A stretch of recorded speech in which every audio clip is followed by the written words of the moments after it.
Assalomu alaykum aziz tomoshabinlar. Bugun biz hammamizni, ayniqsa keksa yoshdagi fuqarolarimizni va ularning yaqinlarini chuqur tashvishga solayotgan. So'nggi paytlarda internet va ijtimoiy tarmoqlarda keng tarqalgan bir muhim masala yuzasidan atroflicha suhbatlashamiz. Gap shundaki, pensiya jamg'armasi pensionerlardan tug'ilgan yilini xabar qilishni talab qilmoqda va bu holda ularning pensiyasiga 20% miqdorida qo'shimcha to'lov amalga oshiriladi degan xabarlar haqida bormoqda. Ushbu ma'lumot haqqoniyatga qanchalik mos keladi? Kimlar bunga e'tibor berishi kerak? Kimlar esa xavotirlanmasligi lozim? Bularning barchasini bugun juda batafsil tahlil qilamiz. Bu sizning shaxsiy moliyaviy ahvolingizga bevosita ta'sir qilishi mumkin bo'lgan o'ta muhim ma'lumot. Shuning uchun diqqat bilan tinglashingizni so'rayman. Videoni oxirigacha ko'ring. Chunki undagi har bir tafsilot siz uchun foydali bo'lishi mumkin.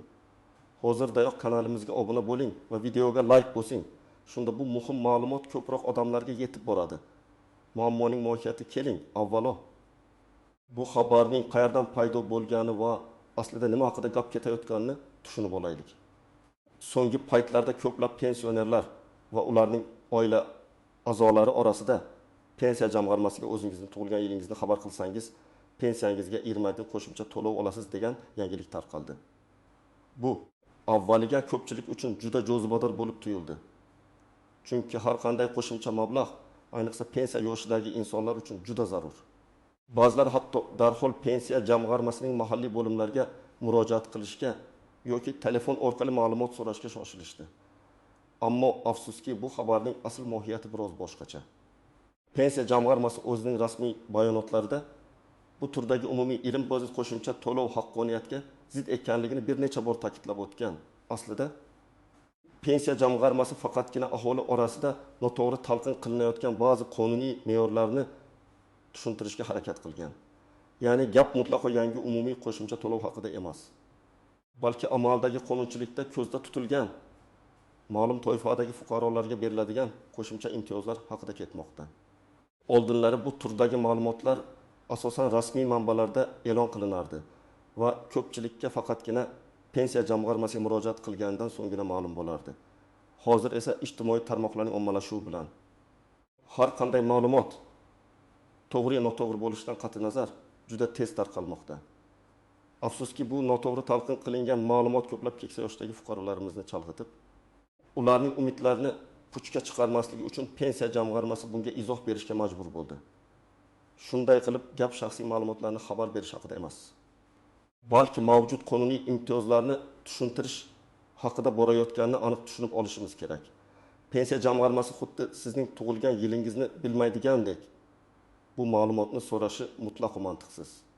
Chunki sizning pensiya ishingizda bu ma'lumot allaqachon mavjud. Batafsil tahlil. Nimalarni bilish kerak, kim xavotirlanish kerak, kimga esa shart emas, keling ushbu masalani yanada chuqurroq ko'rib chiqaylik. Pensiyaga 20% qo'shimcha to'lov faqatgina ayrim toifadagi pensionerlarga tegishli bo'lib, bu qo'shimcha har bir pensionerning umumiy pensiya summasiga nisbatan 20% emas, balki pensiyaning ma'lum bir qismi bazaviy pensiya miqdoriga kiritiladigan o'zgarishlar bilan bog'liq bo'lishi mumkin. Odatda bu qo'shimchalar pensiya yoshidagi insonning yoshi ulg'aygani sari beriladigan imtiyozlardir. Endi kimlarga qo'shimcha to'lovlar haqiqatan ham tegishli bo'lishi mumkin? Ko'pchilik hollarda bu turdagi qo'shimcha to'lovlar juda keksa yoshdagi fuqarolarimiz uchun ko'zda tutilgan. Ya'ni takim yoshga to'lgan shaxslarga pensiya qonunchiligiga muvofiq ularning bazaviy pensiya miqdoriga qo'shimcha ravishda ma'lum bir summa to'lanadi. Bu summa ko'pincha bazaviy pensiyaning 100% miqdorida bo'ladi. Endi tasavvur qiling, agar sizning umumiy pensiyangiz 1.500.000 so'm bo'lsa, uning bazaviy qismi aytaylik 500.000 so'm bo'lsa, taqsimin yoshga to'lganingizda sizning bazaviy pensiya qismingiz 2 barobar ortadi va bu qo'shimcha 500.000 so'm sizning umumiy pensiyangizga qo'shiladi. Sizning umumiy pensiyangiz 1.500.000 so'mdan 2.000.000 so'mga ko'tariladi. Bu holatda sizning pensiyangizga aslida 500.000 so'm qo'shilgan bo'ldi. 500.000 so'mning bu esa avvalgi 1.500.000 so'mning qariyb 33%ni tashkil qiladi. Ba'zan bu foiz boshqa miqdorlarda ham bo'lishi mumkin. Lekin u hech qachon umumiy pensiyaga degan umumiy formula bilan belgilanmaydi. Bu xabarlar aynan mana shu turdagi qo'shimchalarni noto'g'ri talqin qilish natijasida kelib chiqqan. Misol bir Oydin bu yaqin 5 yoshda. U uzoq yillar davomida oddiy ishchi bo'lib ishlagan va hozirda 2700 ming so'm miqdorida pensiya oladi. U 8 yoshga to'lganida uning pensiyasining bazaviy qismi 2 barobar oshirilgan edi. Bu qo'shimcha to'lov avtomatik tarzda, ya'ni uning arizasisiz va hech qanday qo'shimcha hujjatlarsiz amalga oshirilgan. Uning jami pensiyasiga 6000 ming so'm qo'shilgan. Oydin bu ijtimoiy tarmoqlarda tug'ilgan yilini aytganlarga 20 qo'shimcha beriladi degan xabarni eshitib, pensiya jamg'armasiga bormoqchi bo'ldi. Ammo uning o'g'li unga bu ma'lumot noto'g'ri ekanligini, u allaqachon yoshga doir barcha imtiyozlarni olib turganini tushuntirdi. Demak, Oydin bu kabi fuqarolar agar kagim yoshdan oshgan bo'lsalar, allaqachon shu turdagi qo'shimchalarni olib turishadi va ular uchun bu yangi xabar emas. Kimlar xavotirlanish kerak? Aslida xavotirlanish deganda noto'g'ri ma'lumotlarga ishonib, vaqt va asabingizni bekorga sarflashingizni nazarda tutyapman. Bu noto'g'ri ma'lumotga ishonib, pensiya jamg'armasi bo'limlariga boradigan, u yerda uzun navbatlarda turib, keyin qo'shimcha pul olmasdan uyiga qaytadigan odamlar. Ular o'z vaqtlarini, kuchlarini va asablarini bekorga sarflashadi. Eng yomoni, bu holatda yolg'on ma'lumot tarqatuvchilarga nisbatan ishonch yo'qolishi mumkin. Bu esa jamiyatda noxush kayfiyatlarga olib kelishi mumkin. Misol Qodir aka Olimbek yoshda. U yaqinda nafaqaga chiqqan va 1200 ming so'm pensiya oladi. Qodir aka radiodan yoki qo'shnisidan pensiya jamg'armasiga tug'ilgan yilingizni ayting, pensiyangizga 20 badin qo'shiladi degan gapni eshitdi. U darhol pensiya jamg'armasiga qo'ng'iroq qildi. Telefon orqali unga bu ma'lumot noto'g'ri ekanligi, amaldagi qonunchilikda uning yoshidagi pensionerlarga bunday umumiy 27 qo'shimcha to'lov ko'zda tutilmaganligi tushuntirildi. Qodir aka umidsizlikka tushdi. Chunki u qo'shimcha pulga juda umid qilgan edi. Bu misolda Qodir aka kabi pensionerlar agar daxlingiz yoshga to'lmagan bo'lsalar, bu 20 badin qo'shimcha ularga tegishli emasligini tushunishlari kerak. Ular bekorga harakat qilishmasligi va noto'g'ri umidlar bilan yashamasligi lozim. Kimlarga bu masala umuman tegishli emas. Pensiya yoshiga yetmagan fuqarolar, yoshiga doir maxsus imtiyozlarga ega bo'lmagan pensionerlar, ya'ni taxmin yoshdan kichik bo'lganlar, pensiya jamg'armasi bilan allaqachon barcha hisob-kitoblarni tugatgan va mavjud qonunchilikni tushunadigan fuqarolar. Misol 3. G'ani tog'a 7 yoshda. U nogironlik pensiyasi oladi va uning pensiya miqdori 1.800 ming so'm tashkil qiladi. Nogironligi tufayli unga allaqachon qonunchilikda ko'zda tutilgan qo'shimcha to'lovlar tayinlangan. U 20 ming qo'shimcha xabari haqida eshitgan bo'lsa ham, pensiya jamg'armasi uning tug'ilgan yilini bilmasligi va shu ma'lumotni so'rashi mantiqsiz ekanligini yaxshi tushunadi. U rasmiy manbalarga ishonadi va har qanday ma'lumotni tekshirmasdan amalga oshirmaydi. G'ani tog'a kabi fuqarolar mavjud imtiyozlarni yaxshi bilishadi va asossiz xabarlarga e'tibor bermasliklari lozim. Xulosa qilib aytganda, bu ilmiy qo'shimcha haqidagi ma'lumot, bu noto'g'ri talqin qilingan ma'lumot, haqiqat shundaki pensiya qonunchiligida ma'lum yoshga yetgan shaxslar uchun, masalan, taqsim yoshdan oshganlar uchun pensiyaning bazaviy qismiga qo'shimcha to'lovlar ko'zda tutilgan. Bu qo'shimchalar avtomatik tarzda amalga oshiriladi va pensionerlardan tug'ilgan yilini xabar qilishni talab qilmaydi. Chunki bu ma'lumot pensiya jamg'armasida allaqachon mavjud. Istisnolar, tuzoqlar va noaniq-noasir endi esa ushbu mavzu atrofidagi istisnolarga, tuzoqlarga va ko'pincha e'tibordan chetda qoladigan noaniq nuanslarga chuqurroq to'xtalib o'taylik. Chunki aynan shu joylarda chalkashliklar kelib chiqadi va noto'g'ri tushunchalar shakllanadi.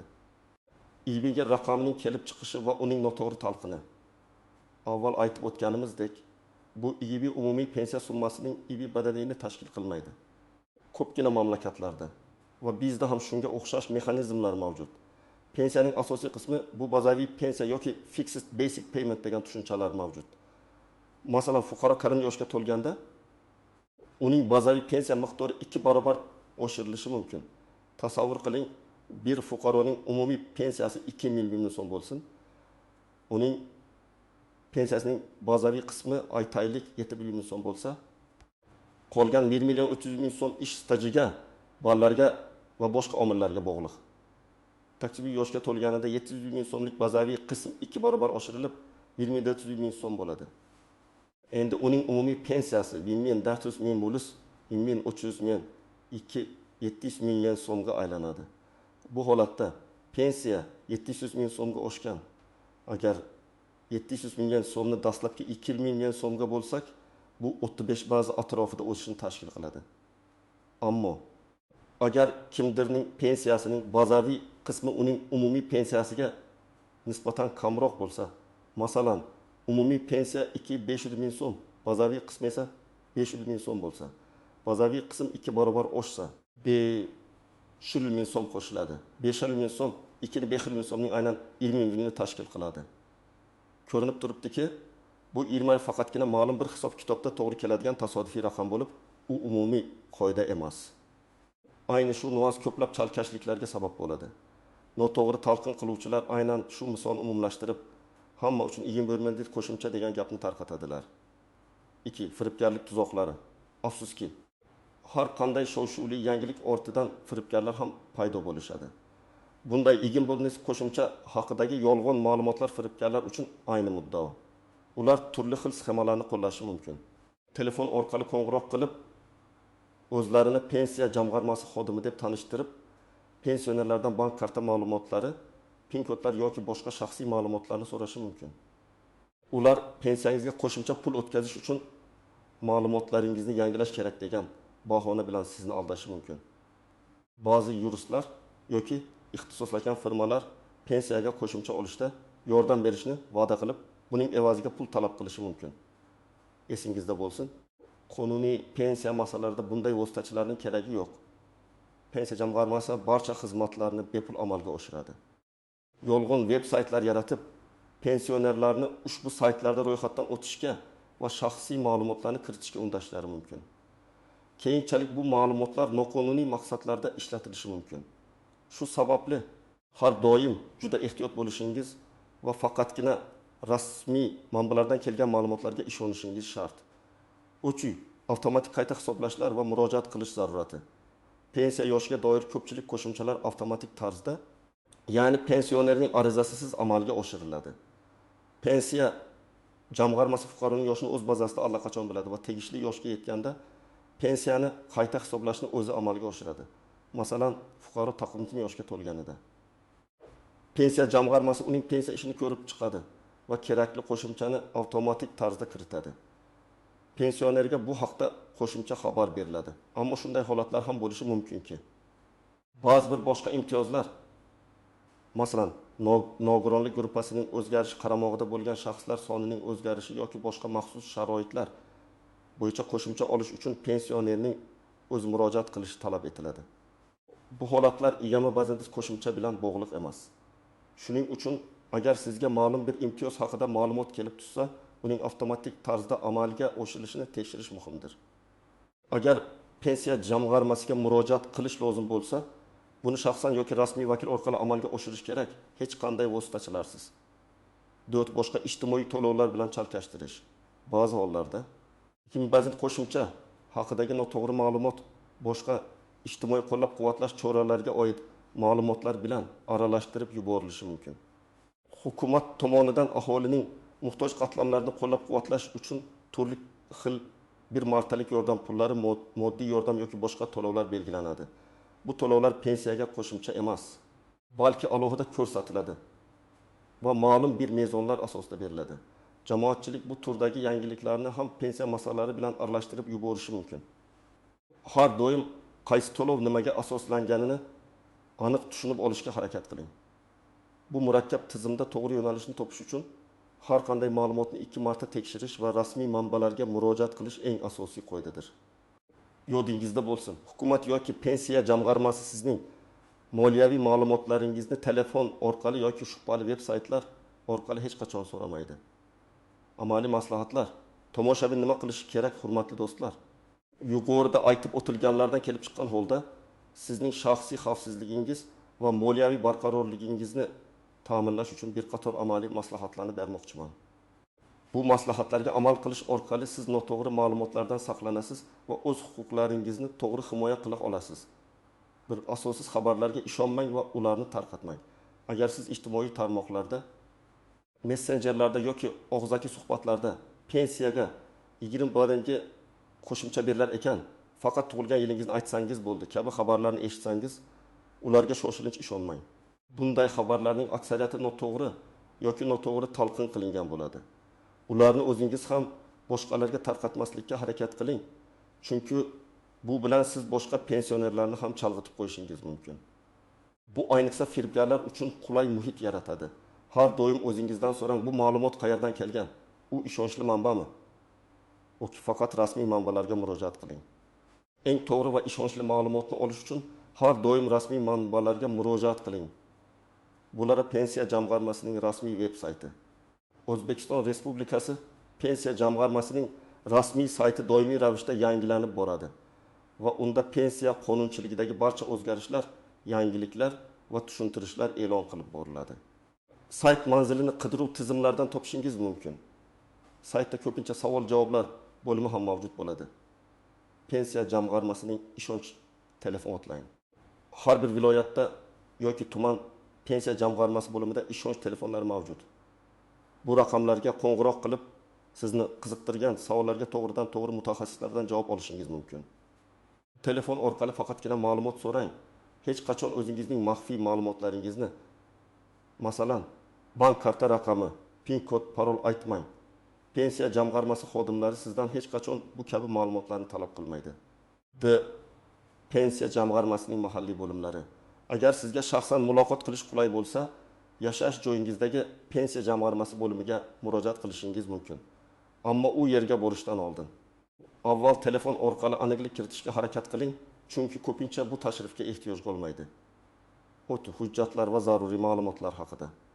Agar siz 59 yoshga to'lgan bo'lsangiz yoki pensiyangizga ta'sir qiluvchi boshqa muhim o'zgarish, masalan, qaramog'ingizdagi shaxslar soni o'zgarishi sodir bo'lsa, sizdan pensiya jamg'armasiga murojaat qilish talab etilishi mumkin.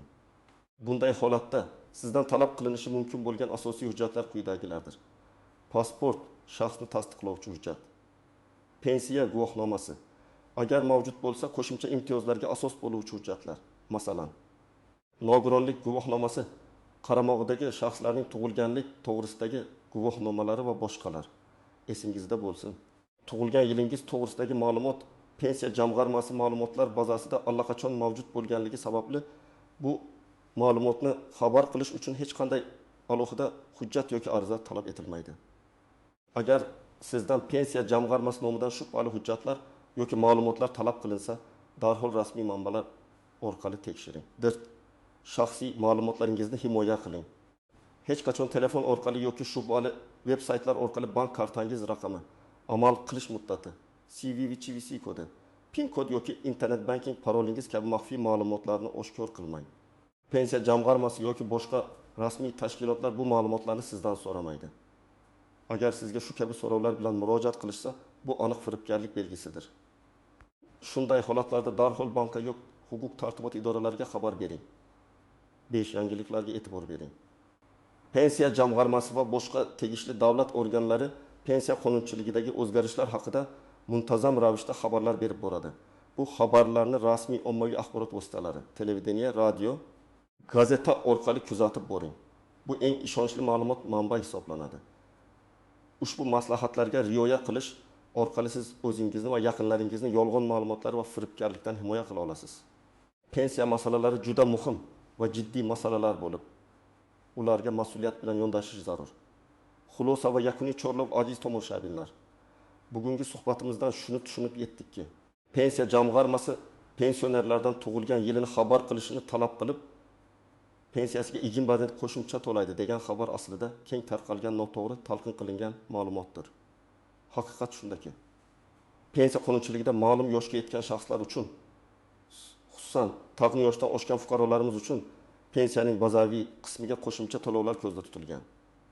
Bu qo'shimchalar avtomatik tarzda amalga oshiriladi va pensionerlardan hech qanday yangi ma'lumotni xabar qilishni talab etmaydi. Shunday ekan, ushbu mavzu atrofidagi har qanday shubhali xabarlarga ishonmasligingizni, har doim faqat rasmiy manbalardan ma'lumot olishingizni va shaxsiy ma'lumotlaringizni ehtiyotkorlik bilan himoya qilishingizni so'rayman. Bu sizning tinchligingiz va moliyaviy xavfsizligingiz uchun juda muhimdir. Umid qilamanki, bugungi video siz uchun foydali va tushunarli bo'ldi. Agar sizda yana savollar bo'lsa yoki bu masala bo'yicha o'z fikr mulohazalaringizni bildirishni istasangiz, izohlarda yozib qoldiring. Sizning har bir fikringiz biz uchun muhim. Videoga like bosishni unutmang va kanalimizga obuna bo'ling. Shunda bunday muhim va ishonchli ma'lumotlar ko'proq insonlarga yetib boradi. Keyingi videolarimizda ko'rishguncha sog' salomat bo'ling.